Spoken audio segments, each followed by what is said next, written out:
Vocês vão ver que vai passar muito rápido, graças a Deus que coincidiu com a sexta-feira, né, para vocês irem descansar, porque literalmente a prova foi muito tranquila, vocês vão perceber o que eu tô falando.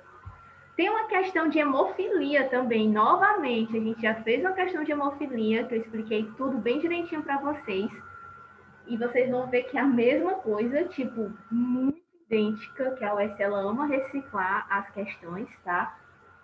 E eu posso começar? Tá tudo bem? Ou vocês querem que eu espere mais um pouquinho?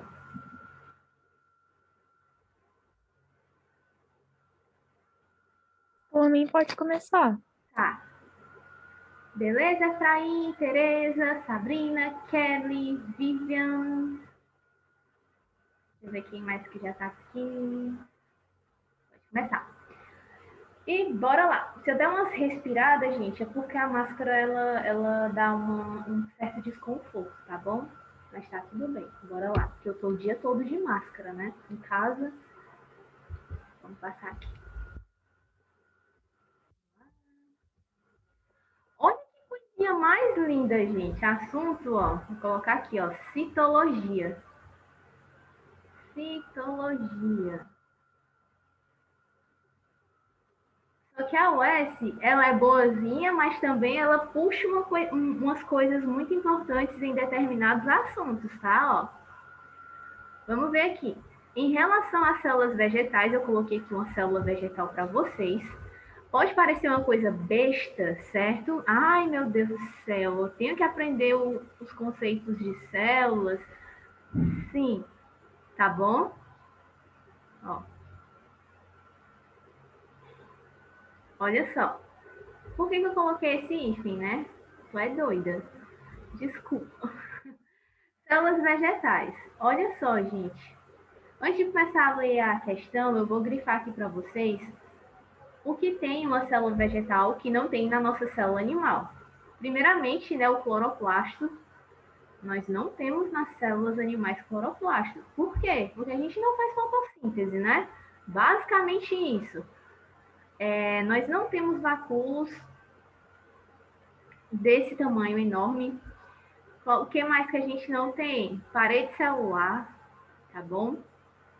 Então, vocês precisam ter cuidado com esses três termozinhos, certo? Em relação a uma célula animal para uma vegetal.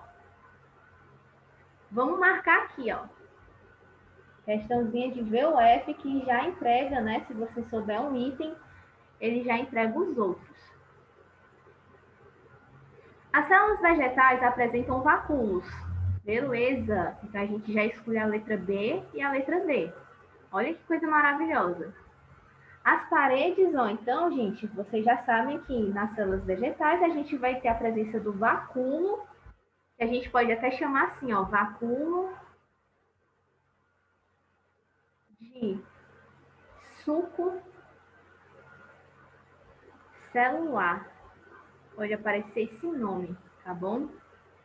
E ele vai ter a função dele, vou colocar um F, ele vai armazenar certas substâncias.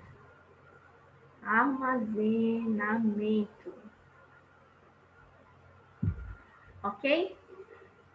O próximo item. As paredes das células vegetais são dotadas de celulose. Vocês marcariam o quê? Verdadeiro ou falso? Porque vocês estão percebendo que é o item que vai fazer diferença aqui, ó. Olha isso, gente.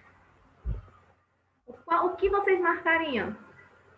Verdadeiro ou falso nesse segundo item aqui? As paredes das células vegetais são dotadas de celulose. O que é que vocês iriam marcar aqui?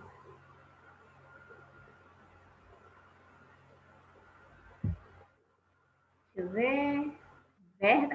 A Rebeca Vitória, a Rebeca maravilhosa iria marcar verdadeiro. A Sabrina também. Gente, isso é verdadeiro, tá bom?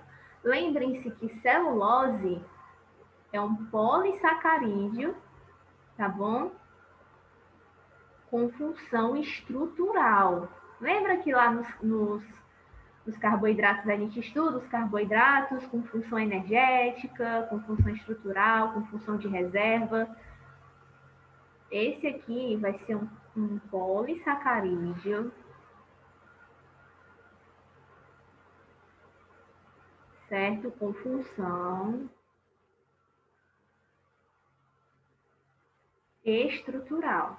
Porque pode aparecer isso, tá? Ou pode colocar assim, ó. As paredes das células vegetais são dotadas de polissacarídeos com funções estruturais. Ele está falando a definição de celulose, de uma das definições, né? Certo? Ela pode generalizar também dessa forma.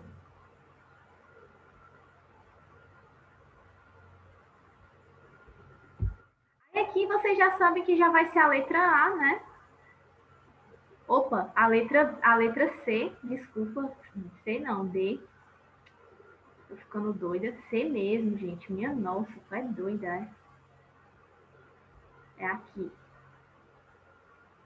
Ó, não é esse item, vocês já iriam marcar, mas eu quero explicar os outros, tá bom, gente?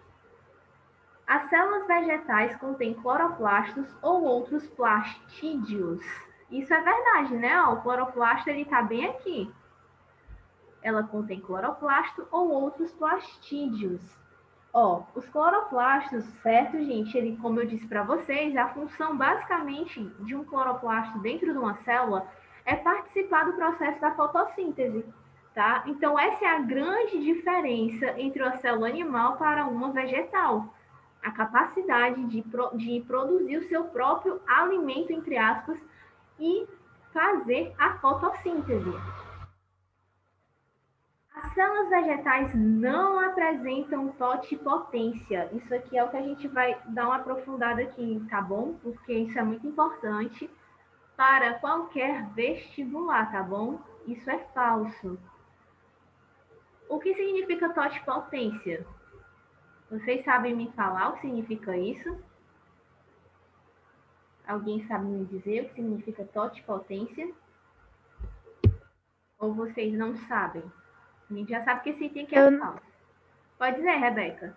não, eu não sabia, eu não sei o que que é no caso, aí eu ia até te perguntar o que Pronto. era. Toda vez que vocês ouvirem falar esses três termos aqui, ó, totipotente, pluripotente e multipotente, vocês vão associar células-tronco. O que vocês lembram de célula-tronco? O que elas fazem? O que uma célula-tronco ela faz no corpo de uma pessoa? Vocês sabem me dizer? Gente, prestem atenção. As células-tronco elas vão reparar, certo? Uma estrutura danosa do nosso corpo. Como assim, Jenny? O maior exemplo que a gente tem é a utilização da célula-tronco para o câncer, né, em relação da leucemia. Aí, onde é que uma pessoa que tem leucemia pega a célula-tronco? Lá da medula óssea vermelha, que é um dos maiores exemplos de células-tronco para reparar algum tipo de doença, tecido, certo? Que está com um certo tipo de defeito. Cuidado com esse termo defeito, tá bom? Tem função de regenerar outras células, ela meio que renova, né, as estruturas. Isso. Por isso que eu disse, cuidado com esses três terminhos: totipotente, pluripotente e multipotente. Vamos aqui, ó, para explicar para vocês o que significa cada um. Olha aqui, ó. E muitas pessoas acham que as plantas elas não têm essa capacidade, mas elas têm. Ó, totipotência. O que significa isso? Eu vou até colocar aqui com marca-texto verde, ó. A totipotência vai ser a capacidade de regenerar uma planta, nesse caso, tá bom? Nesse caso de uma célula vegetal, ou partes dela, quando colocadas em condições adequadas. Tecidos retirados de qualquer parte das plantas podem crescer em cultura por períodos de tempo indefinidos, produzir raízes, partes aéreas e suas células isoladas podem produzir embriões. Agora eu vou copiar aqui, ó, o conceito de célula-tronco, gente. Isso envolve, tá, o contexto da biotecnologia, né? Células-tronco. Vamos lá. Células-tronco.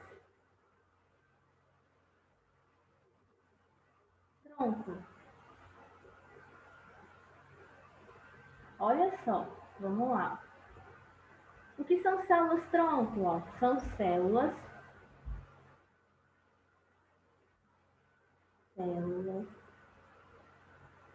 primárias,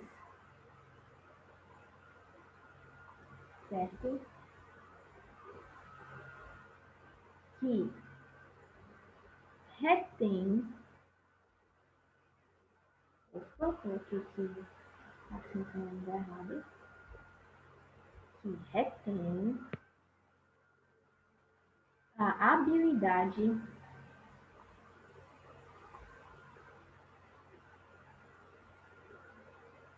de se renovar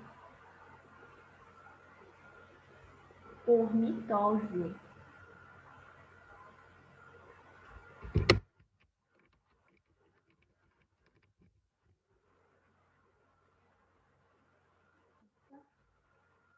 Por mitose. Isso aqui é o conceito, tá bom, gente? Ó, que se diferenciam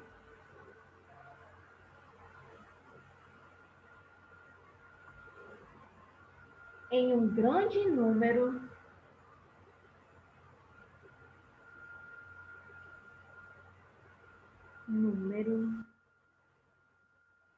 de células especializadas.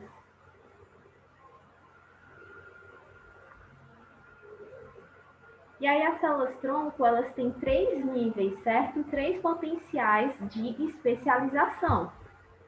Quais são? Ó, vou colocar aqui. Nós vamos ter o potencial, ó, potenciais.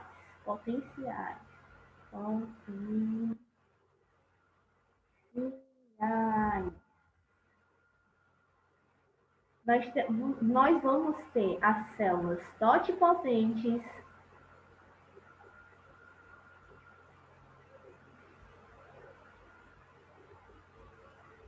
o que as células totipotentes elas vão fazer, gente? Ó, elas vão primeiramente, ó, são representadas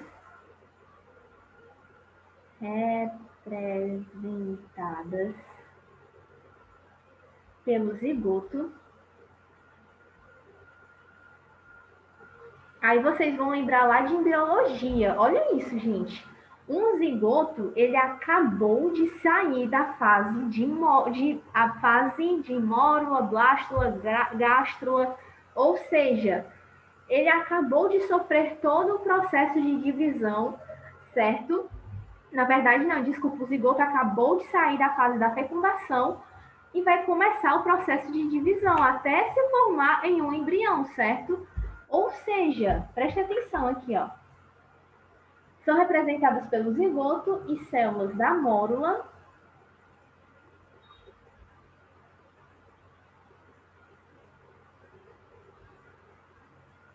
Ó, além de serem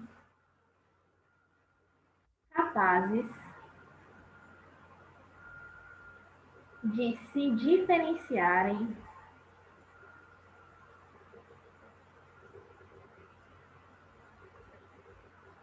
em células embrionárias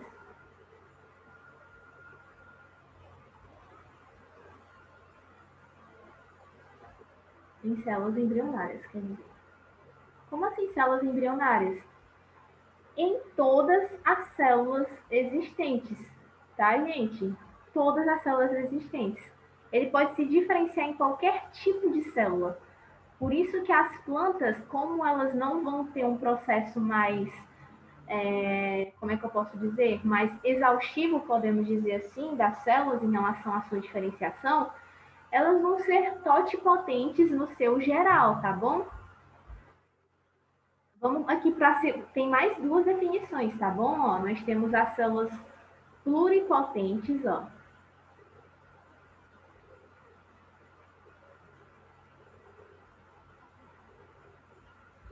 E aí elas vão ser representadas pelo quê, ó? São células.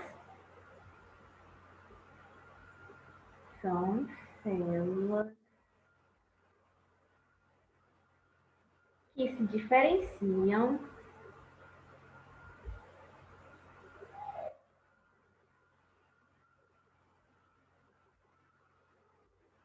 nos três em qualquer um dos tipos presentes nos folhetos embrionários, que a gente chama germinativo também, tá bom? Folhetos germinativos.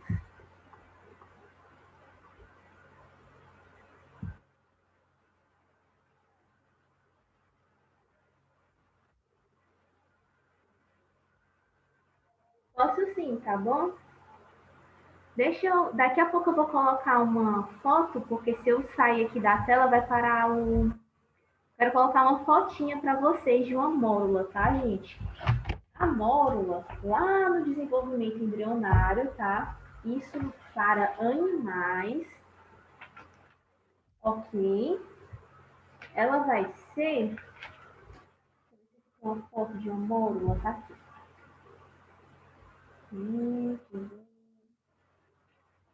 Repegáveis.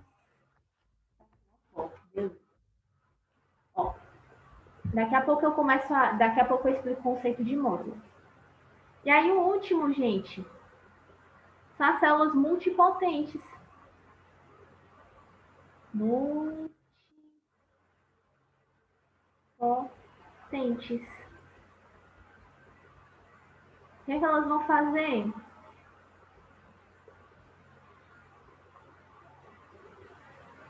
São células são representadas pelas células dos fluidos germinativos, só podem reproduzir. Ó, só podem reproduzir algumas células especializadas.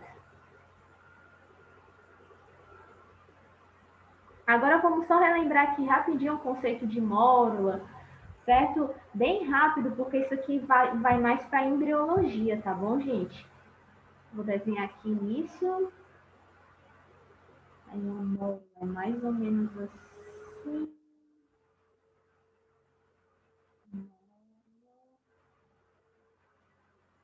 Nós temos uma blástula.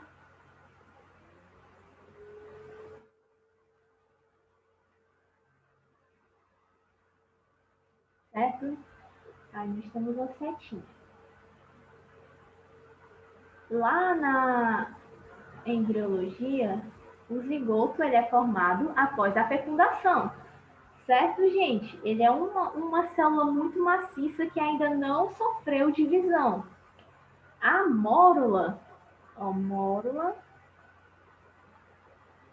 ela vai ser um zigoto que começou a se dividir, certo? Ou seja, apenas dividir em partezinhas menores, certo?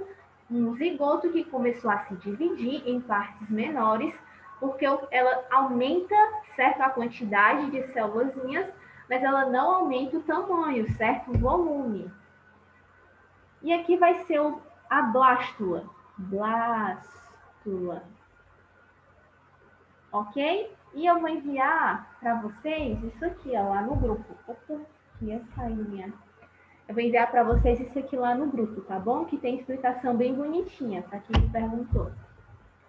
Beleza, gente? Conseguiram entender aqui? Tudo Beleza. Bem? Ótimo. Gente, isso aqui é muito importante, tá bom? Olha isso, uma questão que é inocente, olha o tanto de informações que a gente aprendeu. Por isso que eu gosto muito da UES. Então, as células vegetais, elas apresentam sim totipotência, que é a capacidade, isso aqui tá certo, ó, esse conceito aqui tá verdadeiro, ó, capacidade de se diferenciar em todos os tipos de células especializadas, isso tá verdadeiro. Tá bom? Vamos lá, para a próxima. Nós também já fizemos questões de sais minerais. Alguém lembra aí? Aqui é bioquímica, tá bom? Para quem está desde o começo do curso, a gente já fez uma questão de sais minerais idêntica. Gente, a UES não tem segredo, é só fazer as provas antigas. Apenas, certo? Ó, sais minerais.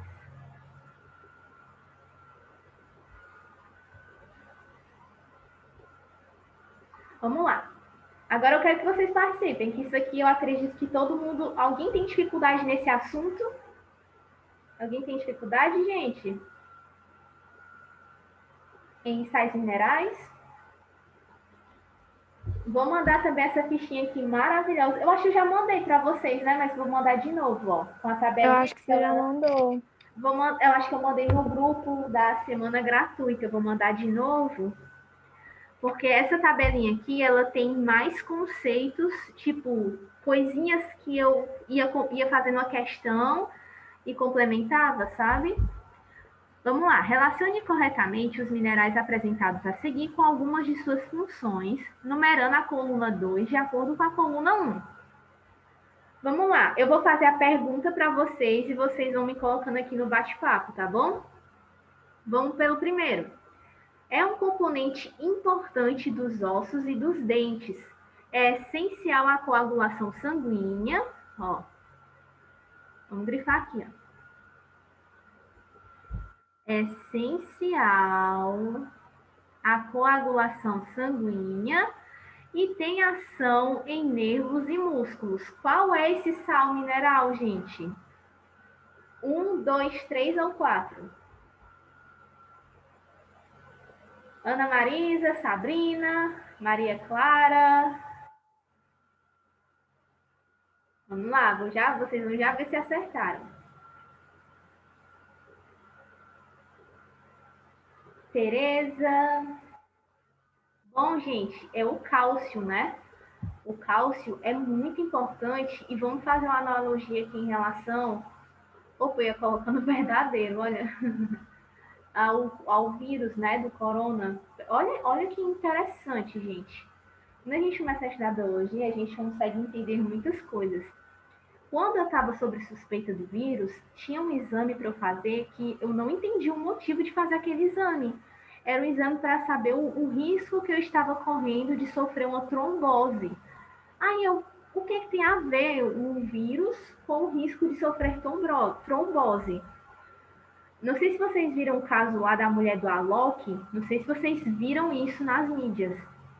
Ela quase morre e quase perde a bebê porque o vírus atacou a cascata de coagulação sanguínea dela. Gente, vocês viram isso? Não, ela não divulgou dessa forma na mídia. Eu que tipo, vi ela colocando o nome do exame e automaticamente caraca, eu fiz esse exame. O nome até lá, quando que Deus me defenda, que vocês não precisam fazer isso, que aparece o nome do exame é assim, ó, dedímero. Esse exame, ele te mostra se tua cascata de coagulação sanguínea tá ok, se ela tá funcionando direitinho, entendeu? O meu, quando eu fiz, estava de boas, tava ok. Já, eu vou dar um exemplo, ó. O meu era o quê? O normal é 5, alguma coisa, certo? O dela, gente, estava acima de 1.000. Ou seja, ela poderia falecer com hemorragia imensa, galera. Imensa mesmo. O que a gente pode associar, então? Se uma pessoa, ela tá com o vírus, a dieta dela durante os 14 dias de quarentena tem que ser rica em qual mineral? Vamos lá. Pense aí comigo. Para evitar a trombose. O cálcio, pela questão da coagulação sanguínea? Isso, gente. Gostaram aí da analogia? Sim, sim. Perfeito, né? Caraca, meu Deus do céu, como o leite é importante na nossa vida, né? Não só o leite, né? Leite, brócolis, espinafre, muito bom, né? Então aqui a gente, olha como essa questão é besta, gente. A UES já entregou a resposta. Já é a letra B, já. Mas a gente vai ver os outros itens, tá bom? Já é a letra B. Ó, é um componente dos ossos e dos dentes e auxilia na prevenção da cárie dentária. Esse aqui é de boas, né? Qual é esse, gente? Opa, o flúor, muito bem. É um componente da hemoglobina. Olha aqui, vou também associar ao coronavírus, tá bom, gente? Preste atenção. Olha como é. Gente, esse raciocínio é muito bom. Às vezes eu fico, caraca, como assim? Por isso que quando, tipo, eu quero muito passar em medicina, né? Vocês já sabem disso. E eu quero muito atuar em área de pesquisa, dessas coisas de desenvolver remédios, coisas do tipo. Se a pessoa tá com deficiência na cascata lá, com a deficiência do cálcio na cascata de coagulação sanguínea, vocês acreditam que isso pode influenciar de alguma forma no transporte da hemoglobina em relação ao oxigênio? Ou não? Pensem aí comigo. Não tenham medo de errar. Tipo, a gente está aqui conversando, eu quero desenvolver o raciocínio de vocês. Com certeza, porque preste atenção, teu corpo, o nosso corpo, ele funciona da seguinte forma. Sempre vamos conversar fazendo analogias, tá bom? Digamos que existem 10 funcionários lá na área da coagulação sanguínea, certo? Se esses 10 funcionários, um não vai, por exemplo, porque ele está doente, alguém vai ter que repor ele, né? Tipo, uma empresa não funciona desse jeito. Alguém vai ter que repor esse funcionário porque ele tinha um cargo muito importante. Então, lá na cascata da coagulação sanguínea, basicamente acontece algo parecido, porque é um processo muito importante no nosso corpo. Muito importante mesmo. Então, boa parte da energia gerada pelas nossas células, ela vai atuar tudo nesse problema aqui. Consequentemente, se tem alguma coisa a ver com o sangue, tudo que tiver a ver com o sangue, toda a atenção vai ser movida para o principal problema, que é a cascata da coagulação sanguínea. Consequentemente, vocês já sabem que se uma pessoa está com defeito na coagulação do sangue, ela está sangrando muito, ela vai sofrer uma anemia. Claro, né, gente? Ela vai ficar com deficiência de sangue, tipo, da quantidade da hemoglobina no sangue dela. Então, uma pessoa que está com coronavírus, ela também tem que ingerir muito, mas muito, muito, muito ferro. Entenderam aí? Vocês gostaram disso? Muito feijão, ó. Muito, aí nem tem, ó, ferro nessa tabelinha, ó. Vou até ler aqui para vocês, ó. Ele transporta oxigênio e armazena, ele forma, né, hemoglobina e a deficiência causa anemia. Por isso que é muito importante que se alguém está com coronavírus, ela precisa repor as vitaminas e os sais minerais. Beleza, gente? E a última, ó, é importante no balanço de líquidos do corpo. É essencial para a condução do impulso nervoso e tem ação nos músculos. Outra coisa muito importante também, porque no caso do coronavírus, as pessoas ou elas passam muito tempo deitadas, por exemplo, no UTI, e não sei se vocês já viram aquela técnica que sempre passa nos jornais, de que os profissionais da saúde, eles precisam ficar virando a pessoa. Vocês viram isso na internet? Vocês viram, gente? Tipo, que ficam virando a pessoa assim de um lado para o outro. Por quê? Porque ela está há tanto tempo deitada que o corpo dela precisa, como é que eu posso dizer? Precisa que o sangue, a circulação, né, funcione de alguma forma. Então, todos esses sais minerais dessa questão precisam ser repostos quando a pessoa está sobre o caso lá, está positivada, né, para o coronavírus. Beleza? Gostaram da analogia com o vírus? Corre o risco de criar úlceras também. Com certeza, porque a pessoa passa muito tempo deitada, né? E aí a gente começa com uma manchazinha vermelha aqui. Aí depois, como a circulação tá, a gente não, tipo, a pessoa que tá na UTI deitada, ela não faz nenhum tipo de exercício, aquela mancha vai se tornando um machucado, né? O famoso sanguezinho batido, né? De uma forma bem leiga. Gostaram, gente, da analogia? Deixa eu beber aqui uma aguinha. Eu sou desse jeito, gente. Eu gosto muito de estudar as matérias que eu amo, fazendo associações com o dia a dia, porque o Enem, né, por exemplo, é dessa forma. O que, por exemplo, destrói minha nota no Enem é física. Física, gente, por incrível que pareça. Eu não sei se é o problema de vocês aqui também. Alguém sofre com isso em relação ao segundo dia do Enem?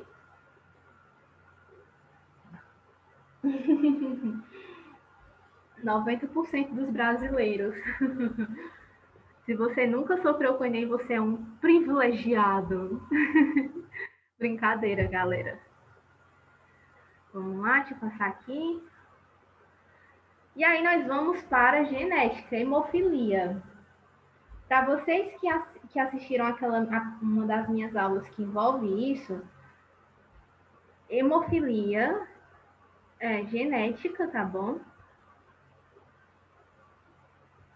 O nome do assunto é herança ligada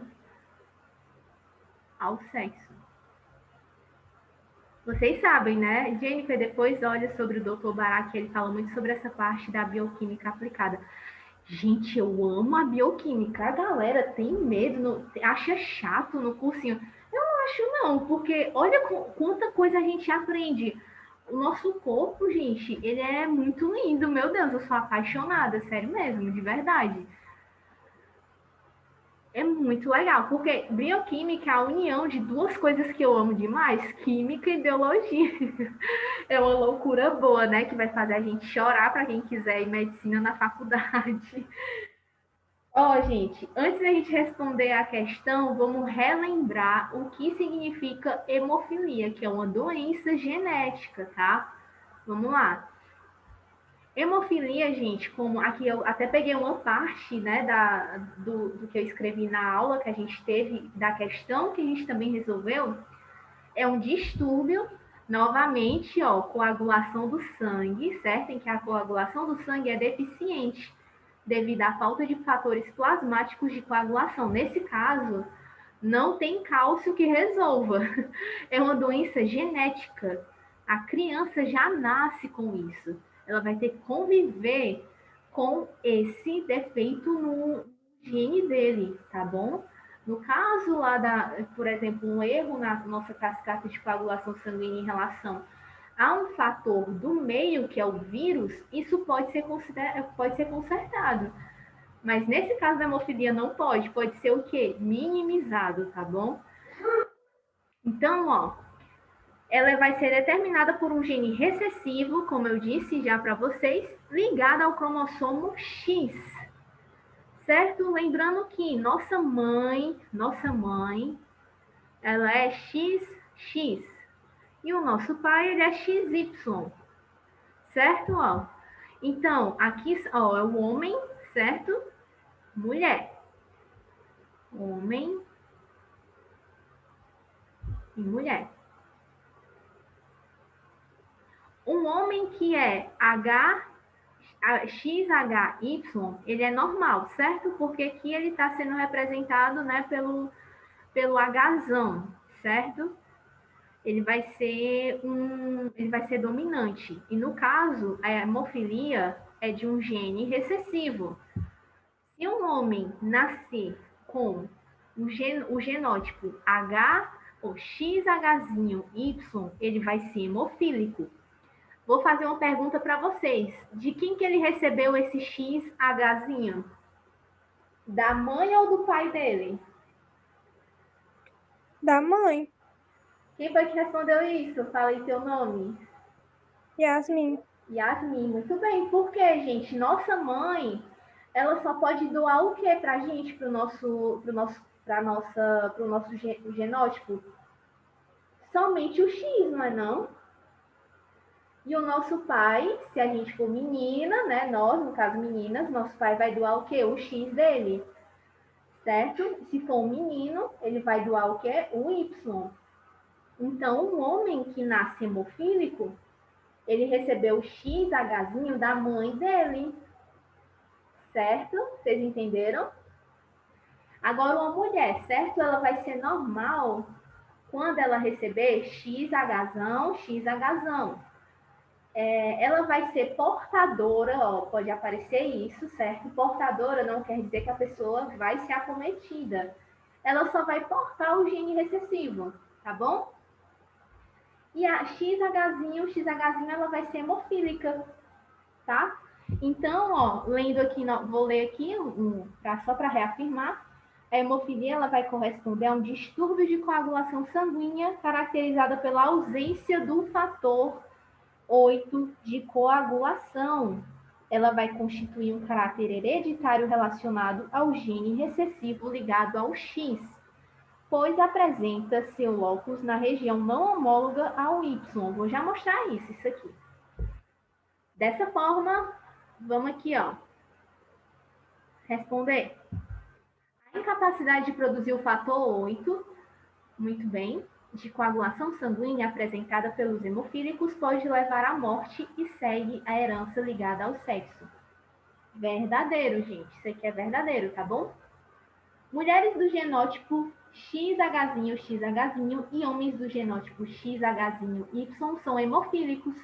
Portanto, a hemofilia segue o padrão típico de herança ligada ao cromossomo Y. Opa, cuidado. Cuidado aqui, ó. Até aqui tá certo, ó. Tudo que eu grifar tá certo. Opa, isso aqui eu grifei demais, calma. Até aqui onde eu grifar tá correto, tá bom? Agora daqui para cá, ó, isso aqui tá errado.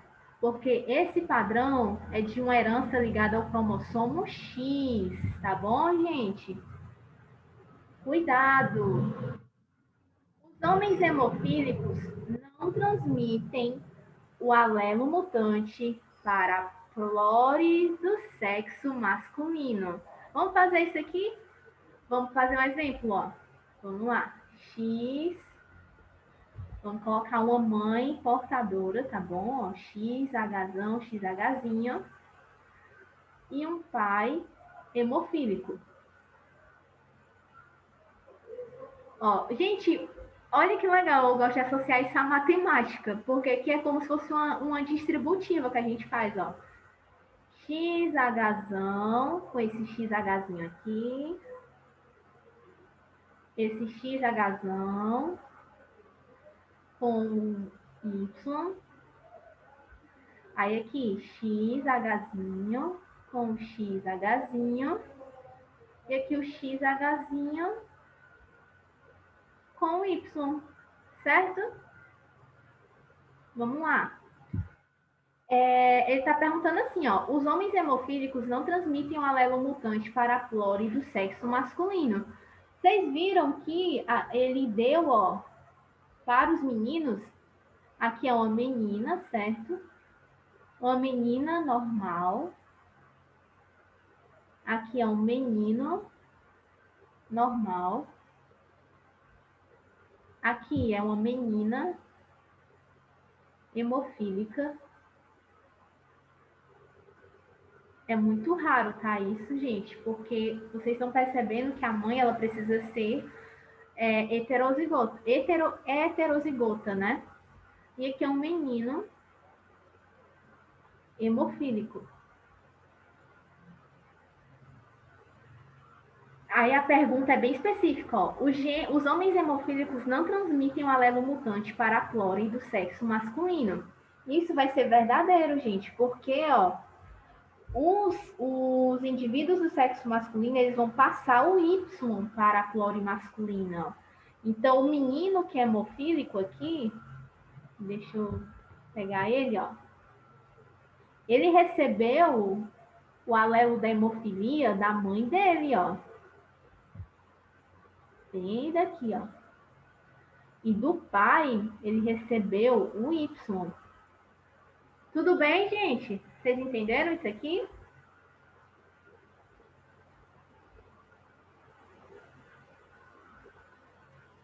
O que é fator 8?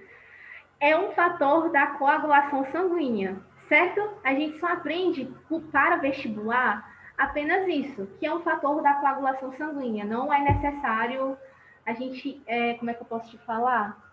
É uma proteína que faz parte da coagulação sanguínea. Pronto. Uma proteína chamada fator 8.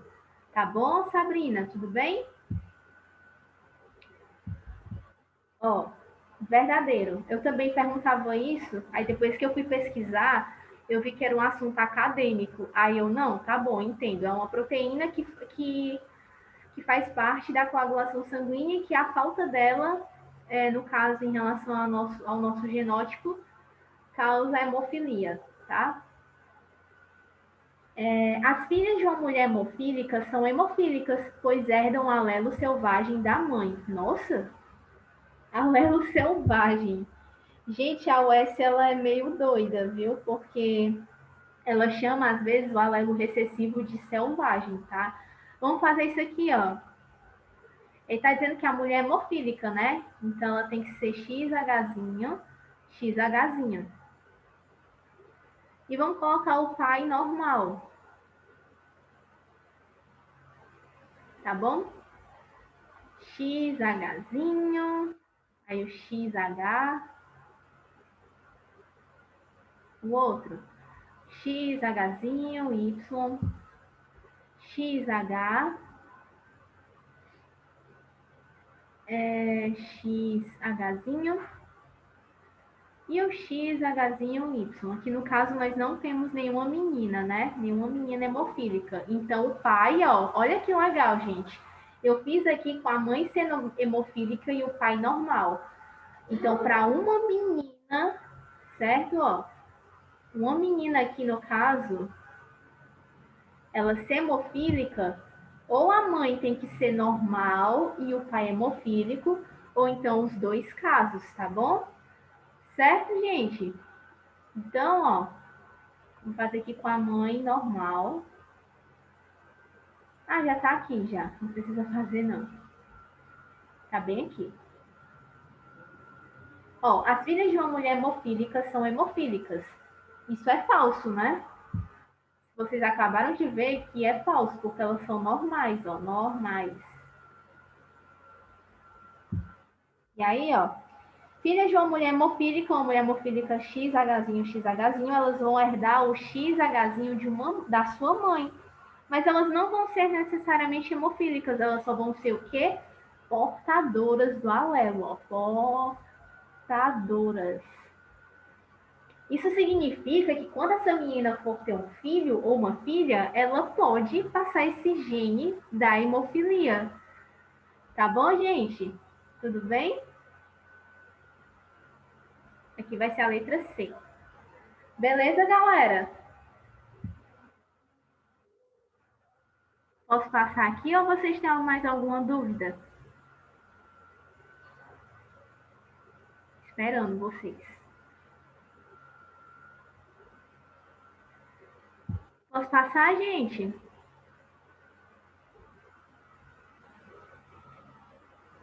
Ótimo. Tudo bem? Vocês entenderam essa questão aqui? Ó, aqui eu peguei, ó, aqui com os cromossomos, ó, para vocês verem, tá bom? Para vocês verem quando vocês forem estudar aqui o slide. Gente, esse assunto, olha como essa prova foi tranquila. Como é legal isso aqui, ó. Aqui o assunto é ecologia, tá bom? Ecologia. Mais ou menos o assunto de densidade populacional.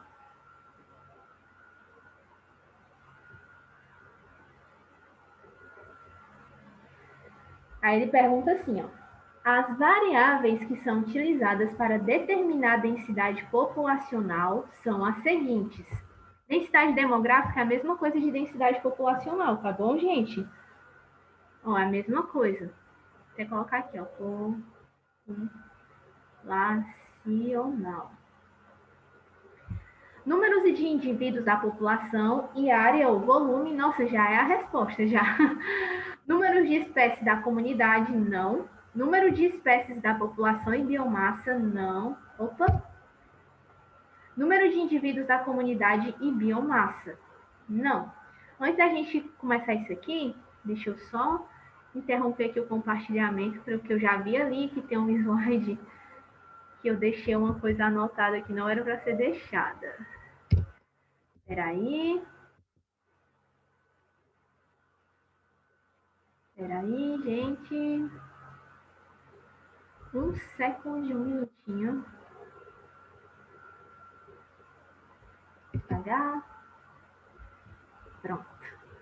Vamos explicar aqui rapidinho esse conceito de ecologia que é muito de boas. Vocês vão ver que a única questão aqui que a UES foi doida nessa prova vai ser a próxima. Certo? Peraí. Essa aula é de monitoria? Não. Não, viu, Clara? Não é monitoria, não.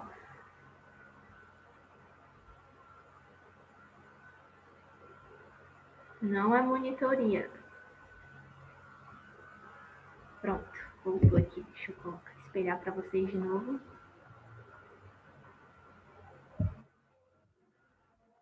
Vamos lá.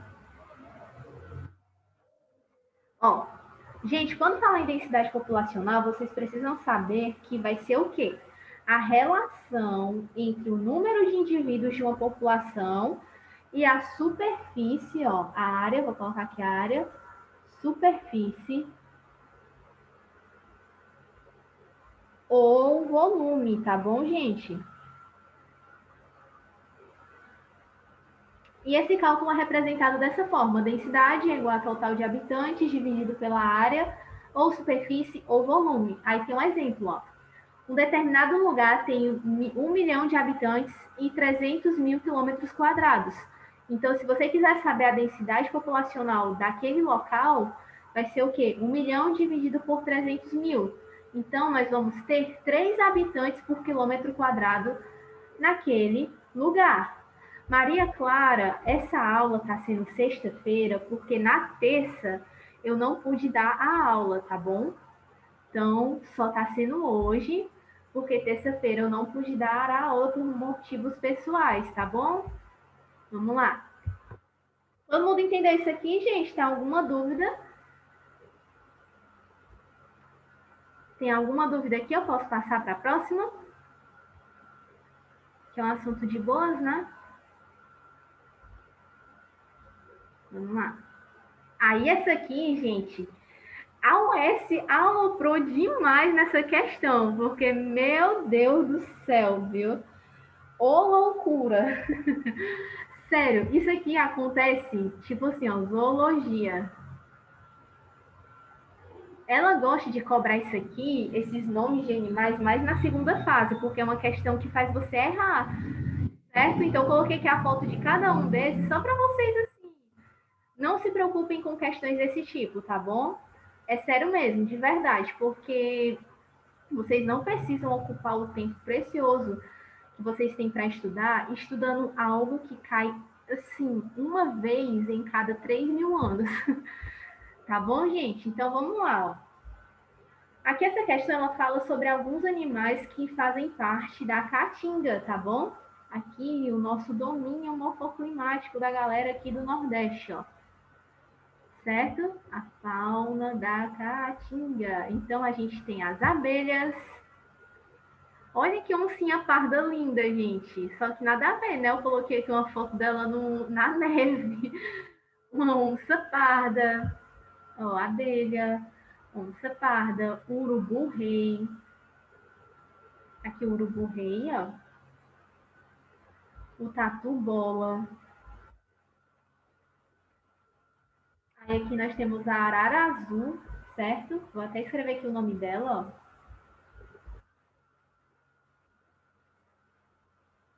Gente, onde é que essa arara tá, hein? Uma notinha. Arara azul. O nome dela é assim, ó. Arara azul de Leá.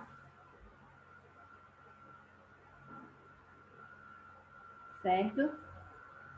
Aí nós temos esse passarinho lindo que quando eu fui fazer essa questão, gente, meu Deus, soldadinho do Araripe, o que é isso? É um inseto? Foi o que eu pensei na hora. Eu, soldadinho do Araripe. Olha isso, ó, soldadinho do Araripe. Vocês sabiam que isso aqui era um passarinho, gente?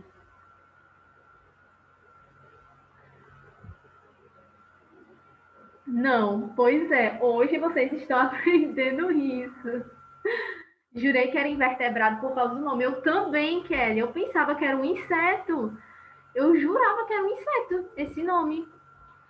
E o jacu. Gente, isso aqui vocês só precisam saber nessa questão os conceitos de invertebrado e vertebrado, tá bom? Ó. Em relação a esses animais, assinale a afirmação verdadeira. Tatu, bola, soldadinho do Araripe e jacu são vertebrados? Vamos lá, ó. Eu vou colocar aqui, gente, o conceito de vertebrado, tá bom? Aquele assunto que você aprendeu lá, assim, no início da sua vida estudantil. Vertebrados. São animais, ó, são cordados de coluna, ó, dotados, quer dizer, dotados de coluna,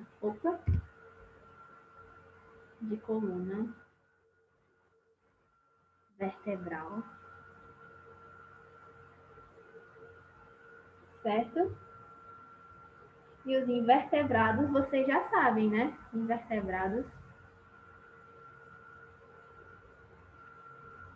Os invertebrados, eles vão ser os insetos. Insetos. Os insetos costumam ser os artrópodes, né, gente?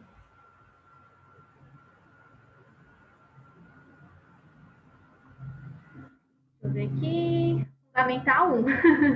Sim. Vamos lá. Ó. Em relação a... Gente, a gente só precisava saber quem são esses animais. Não precisava saber esse conceito de vertebrado e invertebrado. É só porque eu não quero que vocês percam o tempo de vocês nessa questão. Ó, tatu-bola, soldadinho do Araripe e jacu são vertebrados?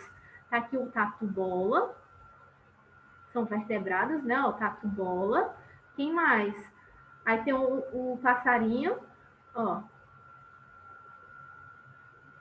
E o jacu. Beleza, essa aqui já é a resposta certa, gente. Meu Deus do céu. Ó, o tatu-bola, vou até colocar aqui o que ele é, né? Ele é um mamífero, certo?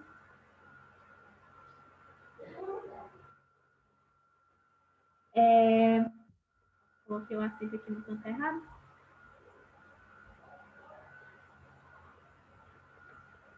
Mamífero. O soldadinho do Araripe, você já sabe que ele é uma ave. O jacu é uma ave. E a onça parda é um mamífero, tá bom?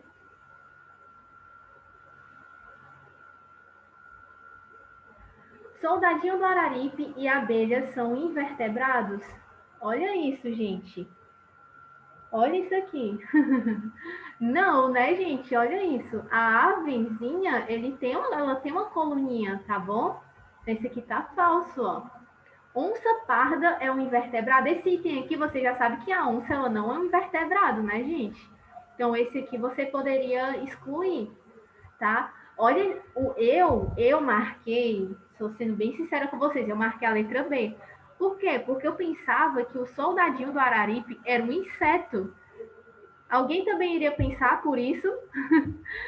Sei lá, porque tem um nome, tem um insetinho que se chama, né, gente? Não sei se eu tô enganando, se eu tô falando besteira, vocês me corrijam. Tem algum inseto que tem esse nome parecido, não o termo Araripe, mas soldadinho. Vocês podem falar para mim? Eu acho que sim, né? Sim. Pois é, isso foi uma pegadinha, galera. Pegadinha mesmo. Ó, esse aqui, a abelha não é vertebrado, tá bom? Então, vocês iriam ficar entre a B e a A. Só por vocês saberem isso aqui, ó.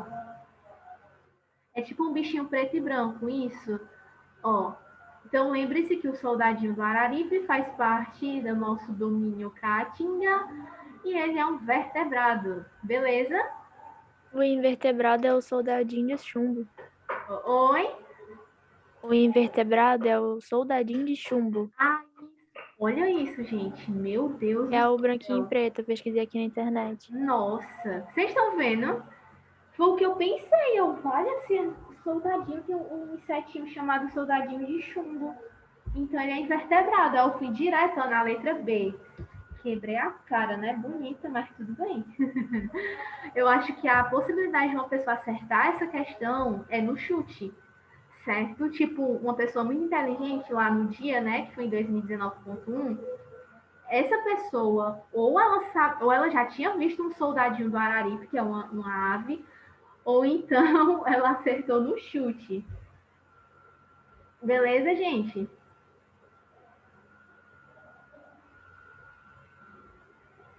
Olha isso aqui. Histologia vegetal, gente. Olha isso aqui. E já tá quase terminando, nossa. Histologia vegetal. Para quem está desde o começo do curso, a gente já fez muitas questões dessa. Vocês lembram disso? Sim ou não, gente? Muitas. Praticamente toda prova que a gente faz tem uma questão de botânica. Então vocês já sabem, né? Botânica tem uma recorrência altíssima na UES. Se vocês fossem escolher um assunto para vocês estudarem, vocês iriam estudar o quê? Botânica e o que mais? E zoologia, pronto. Ai, meu Deus, eu tô desesperada. Estuda botânica e zoologia? Do nada, sim. Certo? Bioquímica também, muito bem. Eu vou pedir licença para vocês para dar uma pausa aqui, só para beber água, para eu lavar minha mão, passar álcool. Em 5 minutinhos eu volto. Tá bom, gente? Tudo bem? Tudo bem, galera? Ótimo. 5 minutinhos, ou menos, é rapidinho.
Pronto, galera. Voltei aqui. Álcool aqui em todo canto, né? Bora lá. O assunto de histologia, gente, tecidos, né? Eu mandei o que vocês precisam estudar, tá bom? Lá no grupo, ó. Tecidos. Essa questão, ela foi considerada, tipo assim, nível... Como que eu posso falar para vocês? Nível básico, tá? Para quem já tem um certo tempo com a biologia. Porque olha aqui, ó, tecidos vegetais. O tecido conjuntivo é um tecido vegetal? Me respondam aí. Não. Não, né? Então a gente já poderia excluir só por isso, ó. O tecido muscular é um tecido vegetal? Não. Não. Ó. O tecido conjuntivo, de novo, é um tecido vegetal? Não. Já marcou a questão. Agora eu vou fazer aqui um resuminho rapidamente, mais uma vez, do que significa cada um que está aqui, cada um desses termos, tá bom? Ó, parênquima,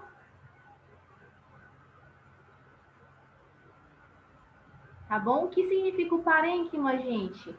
Vai ser um tecido de preenchimento, como tem até aqui do lado, ó, tecido de preenchimento,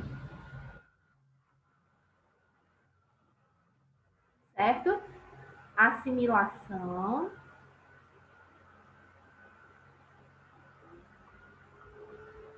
e armazenamento.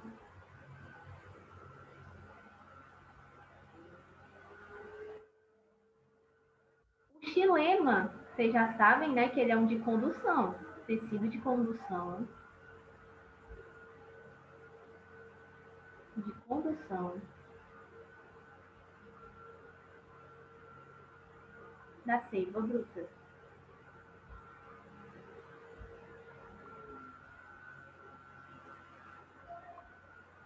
O colênquima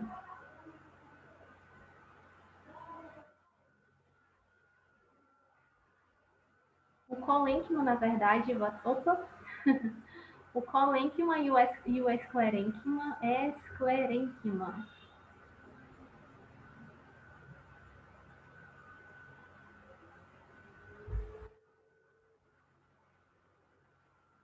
Esclerênquima. Eles vão ser tecidos de sustentação.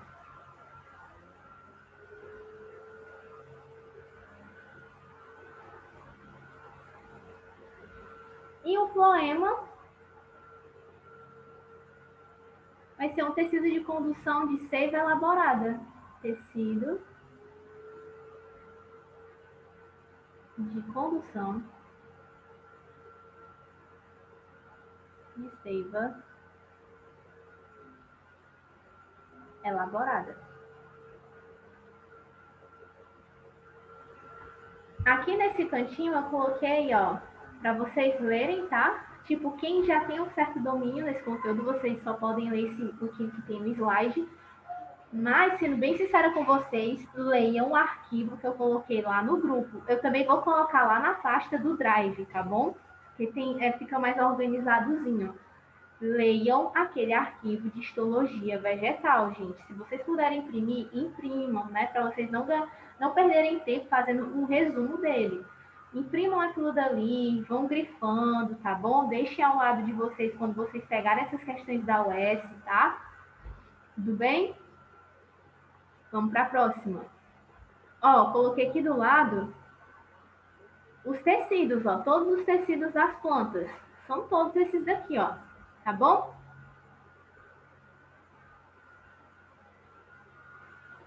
Alguma dúvida, gente, nessa parte aqui?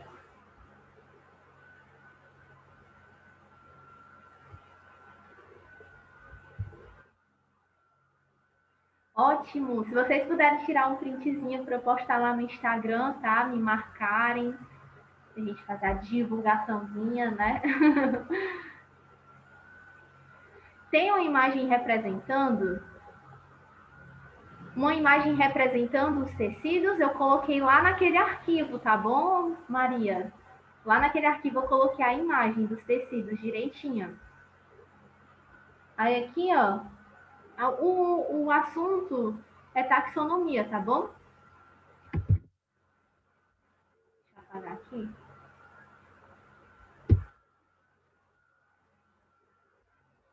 Taxonomia.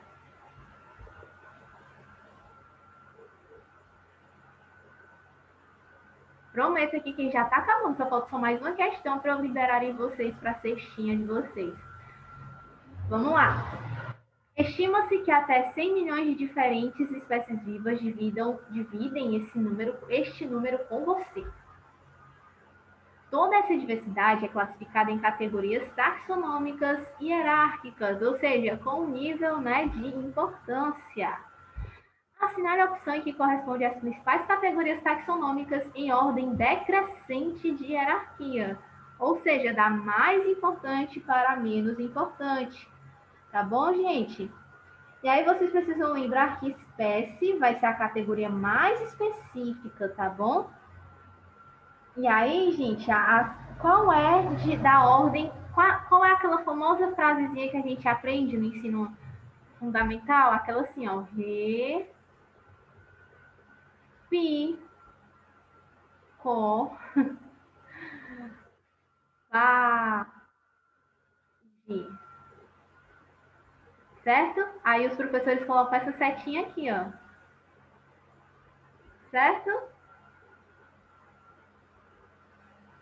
Isso! Essa decrescente é uma pegadinha. É sim, viu? Ó. Vamos lá. Elas colocam assim, ó. Prestem atenção. Em ordem decrescente, gente, ó. A decrescente a mais, nesse caso aqui, ó. Se a gente fosse... Até coloquei essa piramidezinha, né? Que até é famosa em história pelos professores representarem. Quando o professor de história ele representa uma pirâmide, onde que fica a maior parte da hierarquia numa pirâmide lá de história? Fica na ponta ou fica aqui, na base? Na ponta. Na ponta, né? Que são os famosos nobres e tal, eles têm uma maior hierarquia. Vai ser da mesma forma aqui, gente. Da mesma forma, tá? O domínio, ele fica logo acima do reino, ele fica bem aqui, ó. Tá? Então, a gente já pode excluir a letra B e a letra D. Olha que pegadinha, olha aqui, ó, a diferença. Domínio, tá certo. Reino, filo, opa, ó, domínio, reino, filo. Qual é o próximo? Classe, ó, olha isso aqui. Classe, ordem, família, certo? Ó, toda vez que é um nome diferente, eu coloco com a letra maiúscula, tá bom? Ó. Deixa eu apagar aqui esse aqui que eu não fiz com a letra maiúscula, fiz com letra... não fiz com letra minúscula, que é o do. Gênero e espécie. Aqui é mais uma questãozinha mesmo de decoreba, gente. Vocês entenderam? Ó, até tem essa setinha. Coloquem num post-it, tá bom? Ó, aqui em cima tem domínio. Certo? Ó, maior diversidade biológica entre os representantes. Então, ó, a hierarquia. E a maior semelhança vem em relação à espécie, tá? Ok? Tudo bem? Posso passar aqui para a gente ir para a última ou vocês têm mais dúvidas nessa questão? Não? Pode passar. E aí vamos para a última questão, ó. Isso aqui, gente, é muito importante, tá bom? Eu coloquei porque tanto já caiu no Enem quanto já caiu na UES, tá? Vamos lá. Aqui também continua sendo taxonomia.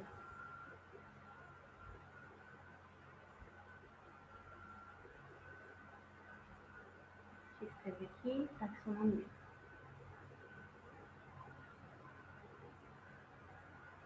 Vocês viram que o termo, a taxonomia, ela foi predominante, né, nessa prova. Então, cuidem em revisar a taxonomia. Considerando as principais características dos domínios bactéria, arcaia e eucária, assinale a afirmação verdadeira. Em relação à separação cladogística das bactérias, gente, certo? A principal árvore filogenética da vida, que quem dividiu dessa forma foi o famoso Carl Fuse, em 1990, foi recente, sim. Ele dividiu 3 domínios, o bactéria, o arquea e a eucária, certo? Com um ancestral comum aqui, que a gente chama de ser primitivo.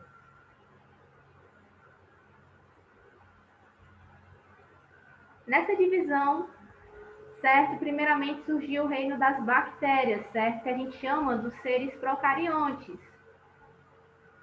Procariontes. E quem estão aqui dentro são as cianobactérias, tá bom? Exemplo, ó. Vou colocar aqui de azul. Cianobactérias.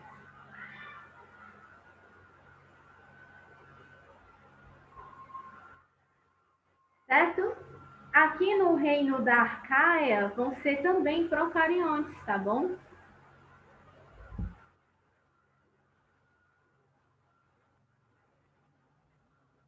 Procariontes.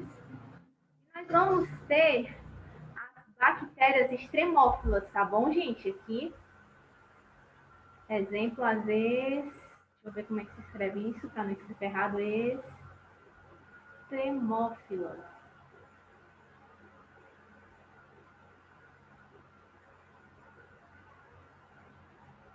E aí nós temos o domínio eucária, que são os seres eucariontes. Certo? O reino animal, o reino fungi, o reino plantae e o protista. Tudo bem, gente? Vocês entenderam?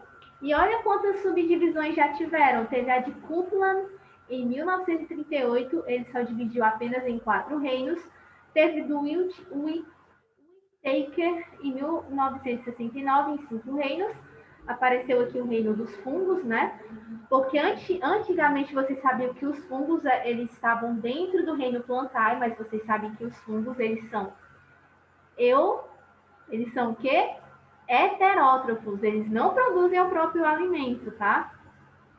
E aí nós temos esse Cavalier Smith, que em 1998 ele dividiu em 6 reinos: bactéria, protozoa, promista, plantae, fungo e animalia. E aí nós tivemos, né, o mais famoso que a gente usa é esse aqui, ó. O do Carl Jung.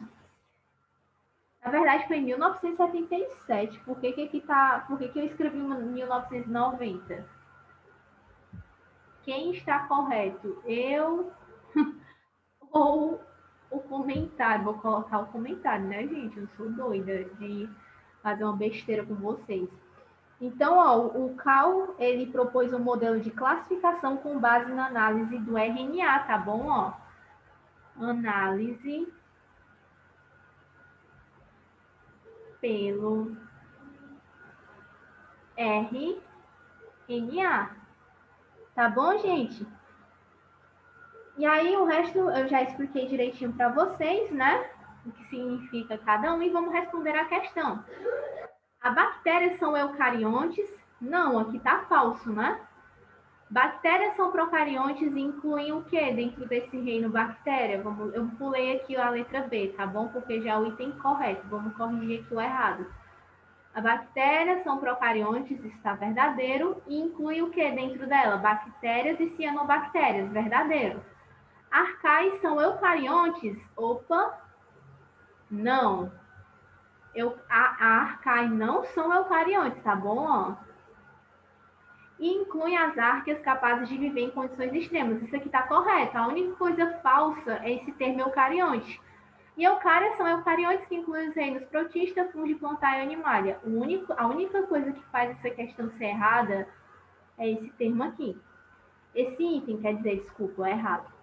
As bactérias são procariontes, incluem bactérias e cianobactérias, verdadeiro. Arcais são eucariontes, de novo, ó. O mesmo erro, e incluem as arqueas capazes de viver em condições extremas. E eucárias são procariontes? Não, não são procariontes, são eucariontes, tá? E a letra B é o correto. Bactérias são procariontes e incluem bactérias e cianobactérias. Arcais são procariontes e incluem as arqueas capazes de viver em condições extremas. E capazes de viver... e eucárias são eucariontes, incluem os reinos protista, fungi, plantar e animalia. Ok, gente? Alguma dúvida nesse conteúdo? Nessa parte aqui? Esperando aqui vocês. Tudo bem? Acharam difícil o dia de hoje, essa prova desse dia? Foi de boas, não foi? Foi muito tranquilo. Nós fizemos muitas provas mais difíceis do que essa. Vocês estão percebendo? Foi muito de boas. Deus nos abençoe que essa sexta-feira fosse uma prova de boas, graças a Deus. Deixa eu parar aqui a gravação. Interromper a gravação.